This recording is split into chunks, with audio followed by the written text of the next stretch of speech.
বন্ধুরা, অনুরাগের ছোঁয়া সিরিয়ালে তোমাদের সকলকে স্বাগত। আমরা আজকের পর্বে দেখতে পাবো ঠিক লাবণ্য সেনগুপ্তের মতোই তেজি, জেদি, রুদ্রমূর্তি নিয়ে হাজির হয় রূপা, হাতে একটা লাঠি নিয়ে কুমারকে জব্দ করতে একাই এগিয়ে আসে। অন্যদিকে রূপার পরিবারের অনেকেই রূপাকে ভুল বুঝছে যে এমন বিপদের সময় রূপা সবাইকে ফেলে রেখে নিজে পালিয়ে গেছে নিজের জীবন বাঁচাতে। রূপাকে না দেখতে পেয়ে চিন্তা করতে থাকে। এমন সময় দেখা যায় কুমারের লাগানো স্পিকারের মধ্যে রূপার আওয়াজ পাওয়া যায়।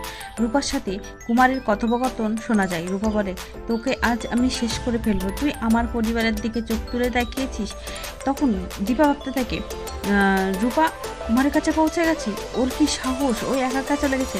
রত্নাদেবী বলে, কি ডাকাতে মেয়ের বাবা, একা একাই চলে গেল। দেখা যায় কুমার বন্দুক বের করে রূপার দিকে তাক করে আর বলে, সবার প্রথমে আজ তোকেই শেষ করে দেবো।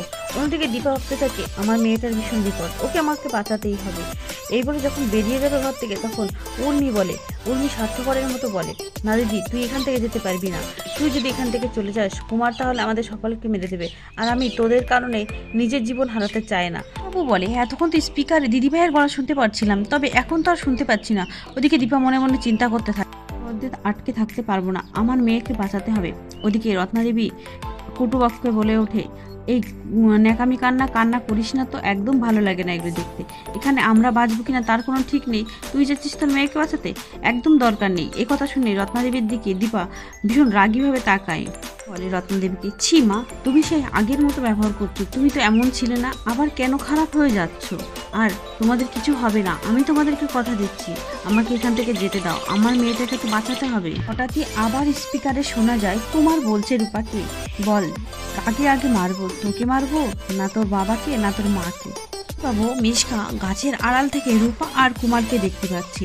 মিশকা আড়াল থেকে একটা লাঠি ছুঁড়ে মারে কুমারের হাতে বন্দুকটা পড়ে যায়। রূপা তখনই সেই বন্দুকটা হাতে নেয় আর কুমারের দিকে লক্ষ্য করে, কিন্তু রূপা কাউকে খুন করতে চায় না, রূপার এমন কোনো ইচ্ছেও নেই।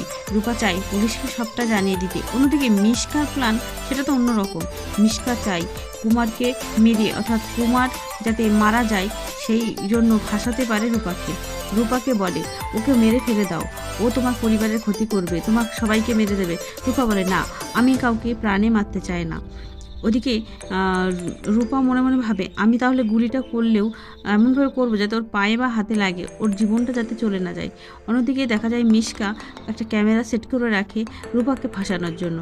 নিজের কাছে থাকা বন্দুকটা বের করে কুমারকে গুলি করে দেয় আর নিজের ফোন থেকে ভিডিও করে রূপার হাতে বন্দুক দেখিয়ে যে রূপাই কুমারকে খুন করেছে।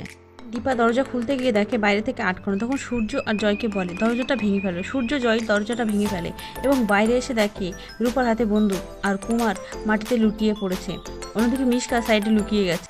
সবার সামনে প্ল্যানটা এমনভাবে সাজিয়েছে সবাই যাতে বুঝতে পারে যে খুনটা রূপা করেছে। রূপাকে ফাঁসিয়ে দিয়ে মিশকা ভীষণ আনন্দ পেল। তবে কি বন্ধুরা, রূপাকে লাবণ্য রুদ্রমূর্তি নিয়ে হাজির হবে। দেখতে হলে চ্যানেলটি সাবস্ক্রাইব করো আর